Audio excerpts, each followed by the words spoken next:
Bonsoir mesdames et messieurs, chers compatriotes, bonsoir. Je vous dis merci, c'est Richard-Antoine Kapeta Kazadi.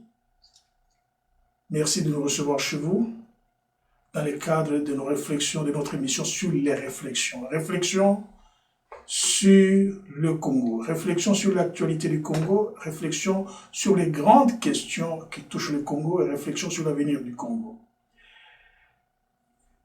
Aujourd'hui, notre thème s'intitule « Pourquoi beaucoup de Congolais n'aiment pas Joseph Kabila et des Kabilistes ». Avant d'en arriver là, je vais ici vous lire, juste mon travail c'est de lire une déclaration politique. La déclaration politique vient d'Olivier Kamitatou. Il l'a faite sur TV5. Voilà ce qu'il dit. Je parle avec assurance que Martin Fayulu est un véritable poisson tilapia, qui n'a pas d'identité et qui habite dans le lac, mais qui veut se faire grand en se comparant aux baleines habitant dans les océans. Je ne permettrai plus à Fayulu de se jouer du sauveur Félix Tshisekedi. C'est nous qui avions rendu Fayulu grand, mais comme nous sommes de retour, nous les rabaisserons dans un niveau vilain. Cité Olivier Kamitatou. Une belle déclaration, en fait, qui reflète la réalité. Je dirais tout simplement que une personne naine ne devra jamais cracher sur le biceps, le muscle du géant qui l'a transporté. Un homme sage devra toujours exprimer sa gratitude aux ailes du grand aigle qui l'a transporté, qui l'a fait goûter le délice de voler dans les airs. Autrement, il se met en porte-à-faux contre son propre devenir. Je pense que la politique, c'est un domaine du réel. Il faut à un moment donné sortir de sa bulle, de ses hallucinations pour voir la réalité et mettre les deux pieds sur terre. Et quand nous parlons de la réalité de la politique, c'est quoi? La réalité, c'est aujourd'hui Félix Tshisekedi qui gouverne le pays, qui en est le président et qui exerce toutes les prérogatives reconnues aux fonctions du chef de l'État. Parce qu'il a nommé des généraux, il les a nommés. On ne va pas vous donner leur nom ici, vous les connaissez. Il en a suspendu ceux qui se mettaient en opposition contre la morale. Ceux qui ne marchaient pas avec la morale publique, il est suspendu. Donc Félix, qui est en train aujourd'hui, par exemple, de changer le visage du pays sur tous les plans, c'est ça, exercer les fonctions, les prérogatives du chef de l'État. Et d'ailleurs, il y a un effet qu'on appelle l'effet boule de neige Félix. Vous avez suivi, aujourd'hui, on commence à parler de gens qui ont emprunté l'argent, qui ont pris des dettes auprès du fonds des investissements, qui ne les ont pas remboursés. Imaginez, je vais ici vous lire les noms de quelques personnes qui ont pris des dettes auprès du fonds. Vous avez Bassengezi qui a pris 728 millions. Kinki Mulumba, Trifon qui a pris 397 millions. En 2009, ça fait 10 ans, ils n'ont jamais remboursé l'argent. Ngoï Mukena qui a pris 398 millions. En 2009, Pasteur John Mupanzi qui a pris 440 millions. En 2011, Rwakabuga qui a pris 660 000 $. En 2010, Koko Nyangi Joseph qui a pris 398 millions. Donc 398 bien sûr millions en 2009, il y a déjà 10 ans. Et Bosse Ketchua qui a pris 448 millions en 2008. Germain Kimbinga qui a pris 550 000 $. Et Bahati. Tous ces gens ont pris l'argent de l'État qui pouvait aider à construire le pays. Ils n'ont jamais songé à l'armée. C'est pour cela que nous encourageons le chef de l'État, qui a fait un bon travail jusque-là, de continuer à résister, que de gens pareils puissent faire partie du gouvernement de la République s'est mise en place. S'il y a des gens qui ont contacté des dettes auprès du fonds d'investissement, qu'ils remboursent les dettes. S'ils les remboursent, alors ils peuvent faire partie du gouvernement. Mais sinon, tous ces gens qui ont des dettes qui ne viennent pas, c'est comme s'ils se moquaient de l'État, ils se moquaient du pays, ils se moquaient de la nation et du peuple congolais. Voilà, nous revenons ainsi à l'objet de notre émission, qui est pourquoi beaucoup de gens n'aiment pas Joseph Kabila et les kabylistes, mais c'est notamment ce que je viens de vous lire. Comment ils peuvent l'aimer, un chef d'État qui encourage l'immoralité dans le pays? Les gens qui prennent l'argent de l'État, qui jouent avec ça, alors que les enfants de ce pays vont à l'école sans chaussures. Il y a des enfants de ce pays qui apprennent sous les manguiers. Il y a des enfants dans ce pays qui ne mangent pas à leur faim, qui sont kwashiorkor. Il y a des parents qui sont impayés pendant 40 mois. Mais cependant, il y a des gens qui s'amusent avec l'argent de l'État. C'est pour cela qu'il faut que ce pays change. Nous soutenons le chef de l'État. Nous nous battrons toujours contre vents et marées pour que le chef de l'État fasse son travail afin que ce pays recouvre sa dignité et s'engage dans la voie des pays civilisés. Voilà. Donc, ça, c'est une des raisons pour lesquelles les gens n'aiment pas Joseph Kabila et les kabylistes, de la manière dont ils se moquent du peuple congolais. Il y a beaucoup de raisons pour lesquelles les gens n'aiment pas le président, le monsieur Joseph Kabila. Ils ne l'ont pas aimé même comme président de la République. Ils lui portent encore rancune aujourd'hui par rapport à ce qu'il a fait. Il y a d'abord la guerre. On nous a forcé à une guerre sans raison. Une guerre pour nous arracher nos minéraux. Une guerre pour nous arracher nos terres. Et cette guerre, comme vous le savez, déjà quand AFDEL venait, et je dois ici souligner quelque chose, en fait, les Congolais ont toujours douté sur les origines congolaises de M. Kabila. Nous avons des photos où Kabila est garde des corps de M. Kagame, et bien cela confirme bien que ce n'est pas un sujet congolais. Alors, la guerre est arrivée, ces gens qui venaient avec la guerre se disaient les panafricanistes. En tant que tels, ils voulaient céder des terres du Congo aux voisins, avec des motifs pour les protéger contre les invasions des ennemis, les invasions guerrières. Et je dois vous dire, quand ce projet a échoué, lorsque Kabila s'est mis en guerre contre les Tutsis, ces gens sont allés organiser rébellion sur rébellion. RCD, qui est venu pour absolument mettre en pratique, en action, le projet qui avait échoué, de donner nos terres. Et après ça, nous avons l'FDD, nous avons eu des rébellions, beaucoup de rébellions, sous la barre de l'autorité suprême du pays. Quels sont les efforts qu'il avait faits pour mettre fin à ça? Je crois aucun. Et ces gens, parce que c'était la guerre pour nos terres, cherchaient absolument à porter un grand coup aux populations locales qui ont résisté. Nous disons bravo à nos populations du Kivu, parce que si ces populations avaient cédé, avaient vidé l'espace, cet espace serait comblé avec des populations d'origine Tutsi, les Emma venus de l'Ouganda, du Burundi et du Rwanda pour occuper. Et dès qu'ils occupaient les terres, on allait procéder à ce qu'on appelle les référendums. Leur poser la question s'ils veulent rester avec le Congo, s'ils veulent quitter. C'était ça le point qu'on attendait. Mais il faut dire que nos populations ont résisté. Ils ont dit, nous ne cédons pas. Nous voulons mourir sur nos terres. Bravo, nos frères du Kivu qui ont enduré. Nous avons été solidaires avec eux. Nous continuerons à être solidaires avec eux. Et on a vu pendant cette guerre-là, pendant tout ce temps-là, les avions qui atterrissent dans les rues, transportent du minerai et les amènent au Rwanda.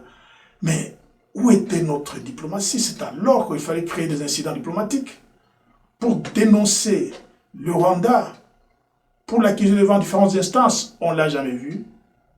qu'on nous prouve, qu'on nous montre, qu'on nous démontre qu'on a accusé le Rwanda devant les instances internationales de voler nos minéraux, de venir les prendre. Et imaginez, ces gens qui menaient la rébellion, tantôt ils étaient Congolais, et quand on voulait les poursuivre, ils devenaient des Rwandais. On connaît des cas comme ça. Et dès qu'ils sont des sujets rwandais, nous espérons que leur pays puisse les poursuivre, mais on les a jamais poursuivis. Donc c'était d'abord des ping-pong. Il y avait des arrangements qui se faisaient entre les autorités du Rwanda et les autorités du Congo. C'est là que les Congolais n'ont pas toléré M. Joseph Kabila parce qu'il était complice. Il était le bras fort, le bras droit de ceux qui voulaient absolument que le pays soit balkanisé.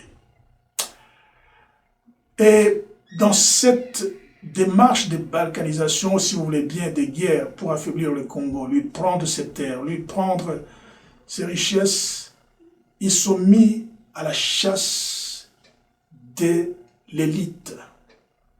Et le cas le plus flagrant, c'est celui du meurtre, de l'assassinat plutôt de Monseigneur Muziiwa, qui a été tué parce que c'est la voix qui faisait entendre ce que pensaient les autochtones, ce que pensaient les Congolais, sur tout ce qui était en train de leur arriver. Eh bien, on l'a tué, on l'a dépecé à la manière d'une chèvre ou d'une poule.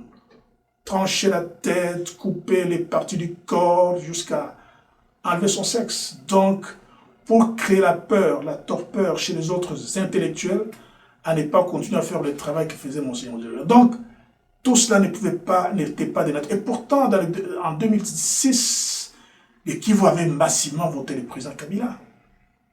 Il est trompé, je vais mettre fin à la guerre. C'était que la propagande pour se faire élire. Mais, finalement, le peuple congolais avait compris que Kabila était le complice de ceux qui voulaient notre malheur.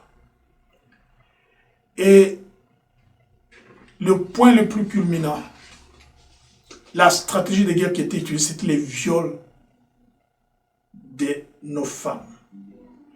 Et ici, il faut dire que dans beaucoup de pays à travers le monde, il y a eu des viols. Mais le viol du Congo était un viol spécial. Spécial parce qu'il était fait de sorte à traumatiser les populations, de sorte à briser la vie. Imaginez que les populations qui étaient violées, les femmes qui étaient violées, leur âge variait entre 5 et 80 ans. Donc on violait les bébés de 5 ans, on violait les vieilles femmes de 80 ans.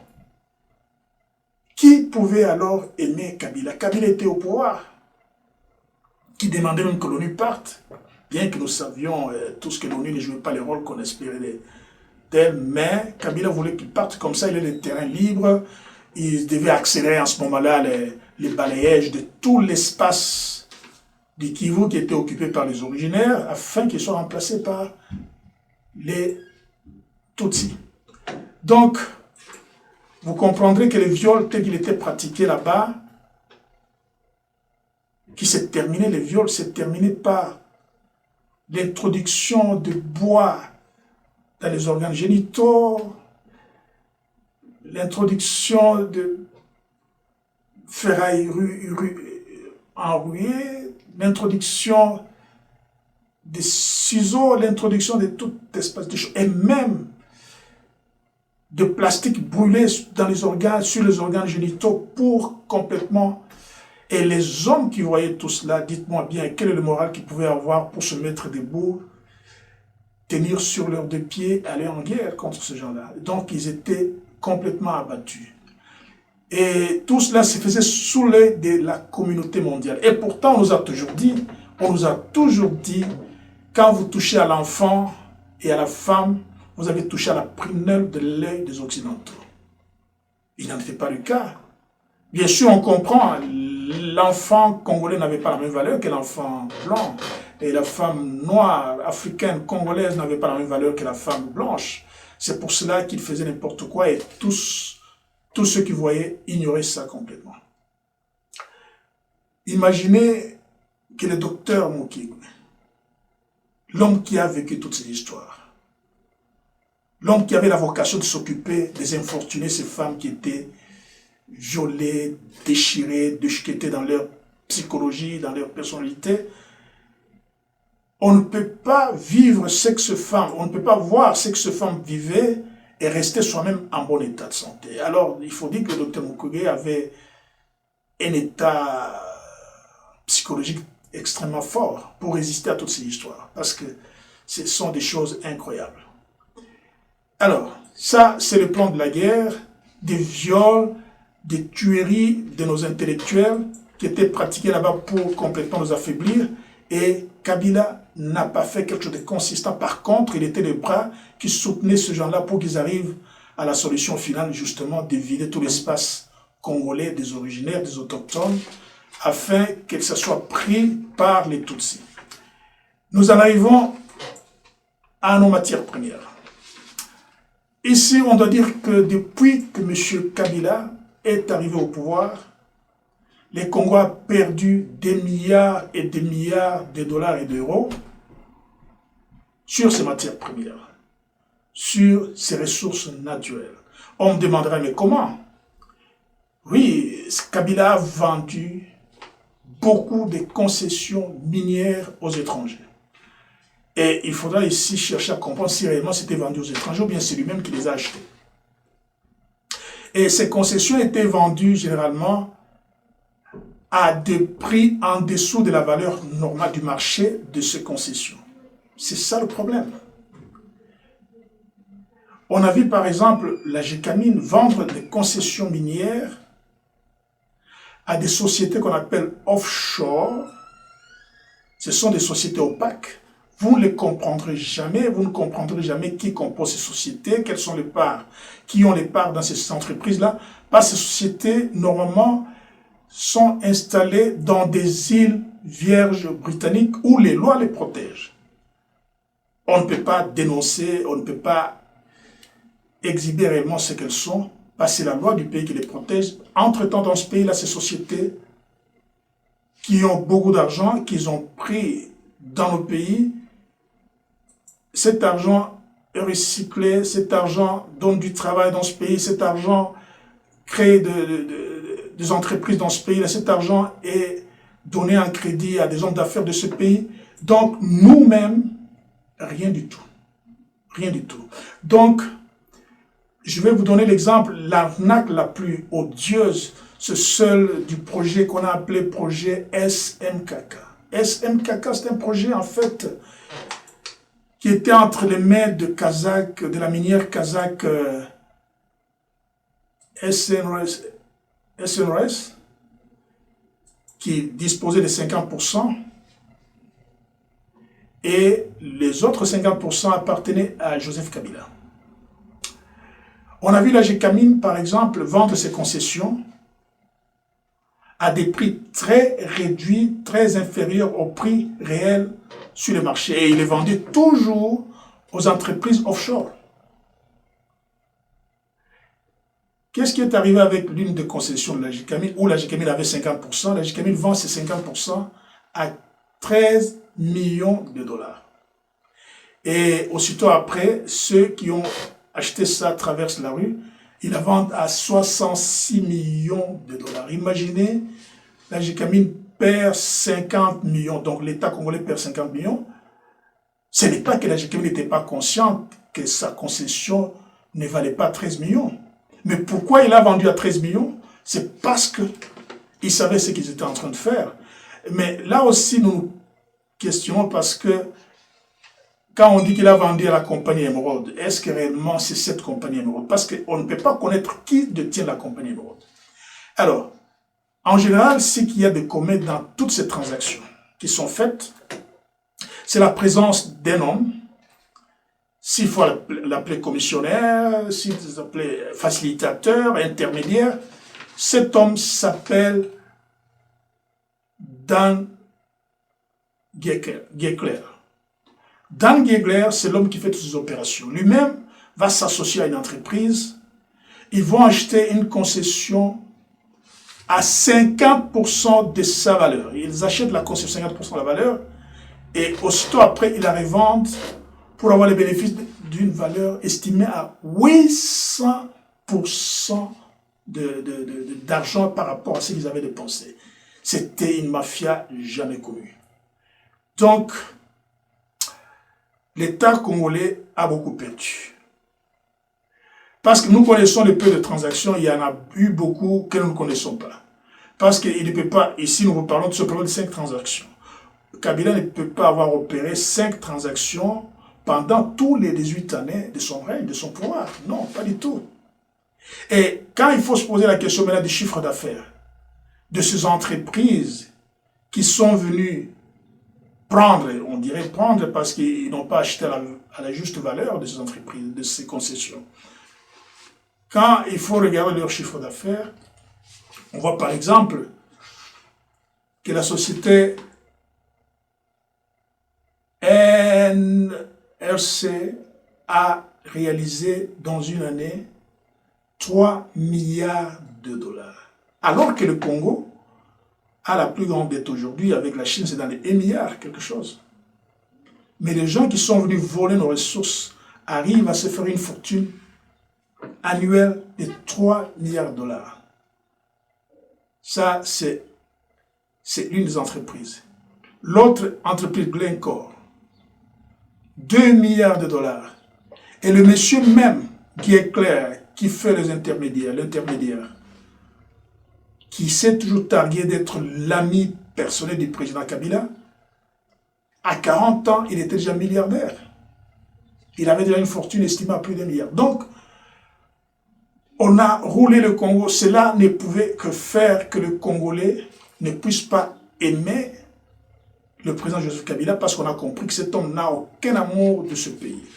Et après ces problèmes de bradage de nos mines, nous avons aujourd'hui un problème réel qui a déjà été dénoncé par un Congolais depuis 2013. C'est le bradage de terres arables. Terres arables, ça veut dire terres cultivables. Ici, il y a un grand spécialiste, c'est l'ancien vice-président américain, M. Al Gore, qui a écrit un livre qui s'intitule « Le futur 6 logiciels pour changer le monde ». Dans son livre, qu'il a basé sur le cas du Congo principalement, il a basé ça sur les recherches qui sont faites par une ONG qui est localisée à Washington.